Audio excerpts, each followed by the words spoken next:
What's going on, YouTube? Hope you're having a good Saturday.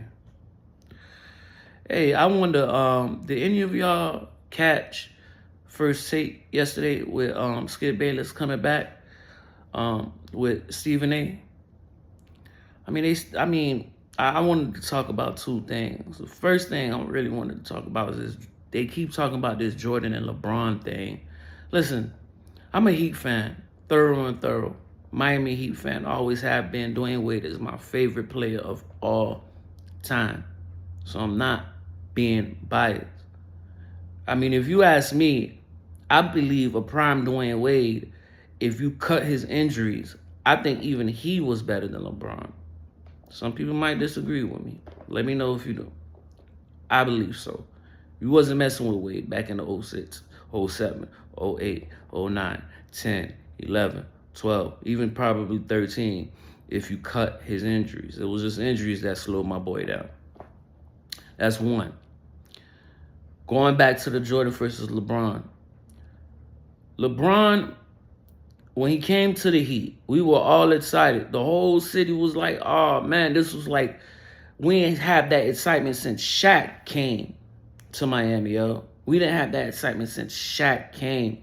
When Shaq came, the whole Miami was just like, we were bent, yo. I'm telling you, it was a beautiful thing.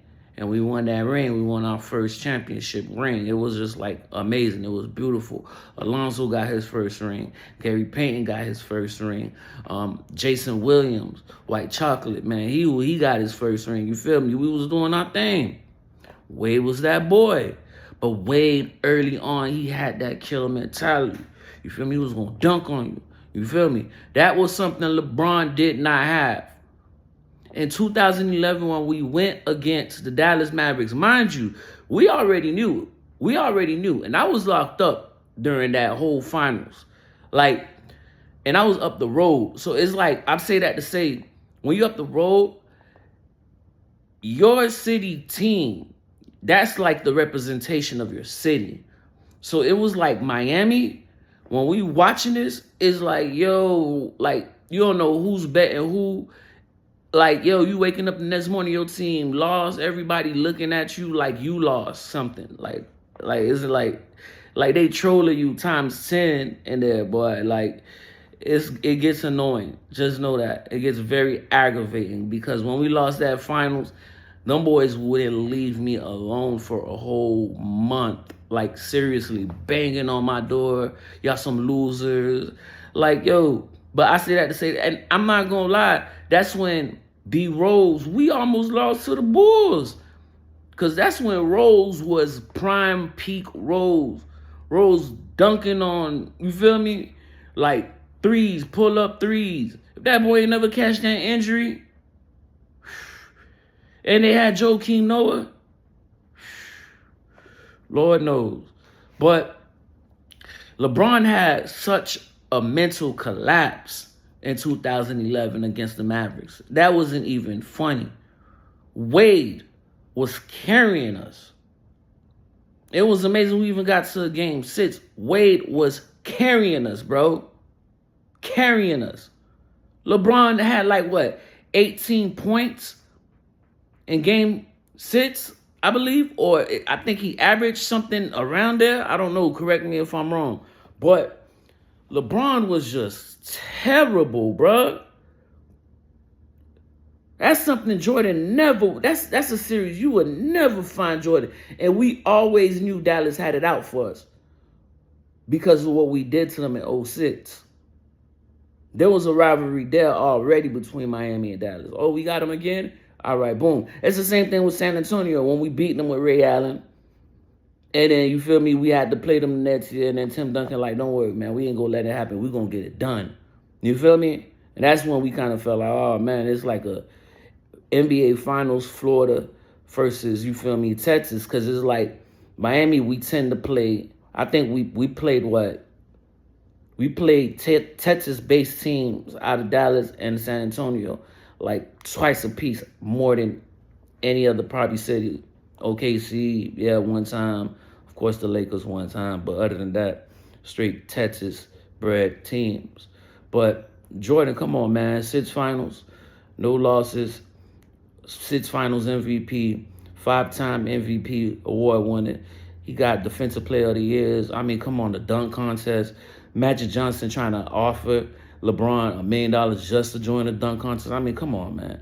Even Kobe was in the dunk contest, my boy. Come on, man. Who are you? Kobe and Jordan, 2 of the greats. And you don't want to do a dunk contest? I think it was a mental, again, I kind of think that he looked himself in the mirror and he knew he was going to get held to that standard. But Kobe, the difference between even LeBron and Kobe wanted that standard. That's why that boy was a killer in himself. You know, even though I feel like he was like a mirror of Jordan, but man, I think, you know, Jordan was just too much, man.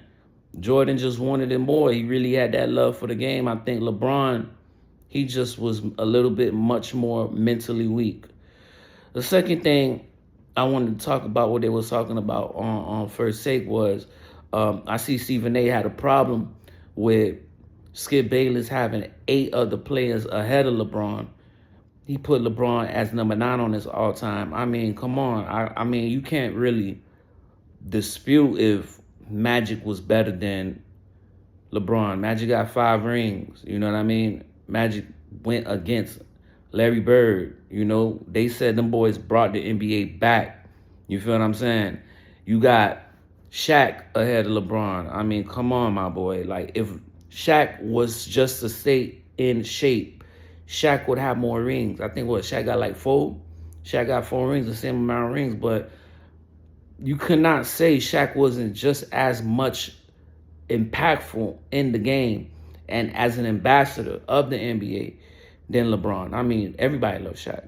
Like, he's literally, his personality really matched his grit on the court. There was no difference. And we loved him when he came out here to the Heat. Larry Bird, understandable. Kobe, definitely understandable. I don't know if y'all remember that All-Star game when, I believe it was 2012, when it was finally Kobe on LeBron in the All-Star game. And everybody let them boys do their ISO. Let LeBron do an ISO. Kobe versus LeBron. Man, LeBron passed the ball, man, instead of going, man, Kobe looked at that boy. If I could ever one day, you know, do another video and bring this whole subject back up, I'm going to pull up the video. Man, Kobe looked at that boy like, man, what you doing? Why you ain't go at me? Like, this is supposed to, you feel me? Man, LeBron, I'm sorry, man. But Kobe, yes, I understand. I had Tim Duncan, of course, I understand. Too mentally stable. You know, never emotional. You know what I mean? He was just, 5 rings, you cannot beat it. You know what I mean? You can't beat it. David Robinson didn't even win a ring until Tim Duncan got there. You know what I mean? He was just the greatest power forward. The greatest power forward you'll probably ever seen. And I love Chris Bosh. But, yeah, I really agree with Skip on that. I'll even go as far to say this might be a little bit, I think Steph Curry is much more impactful of the game today than LeBron is. Everybody. When Steph revolutionized that whole 3-point shot making plate type, I've never seen anybody like that. You don't see anybody who low-key is trying to play like LeBron. Everybody, including centers, are now trying to hit that 3. And I believe that's all predicated and all based off of the influence that Steph Curry has sincerely and seriously had on the NBA. I really think Curry is better. I think Curry, he may not be the same size, but I think Curry is a better player than LeBron. Y'all let me know what y'all think, man. Y'all comment, like, share, subscribe. I'm gone.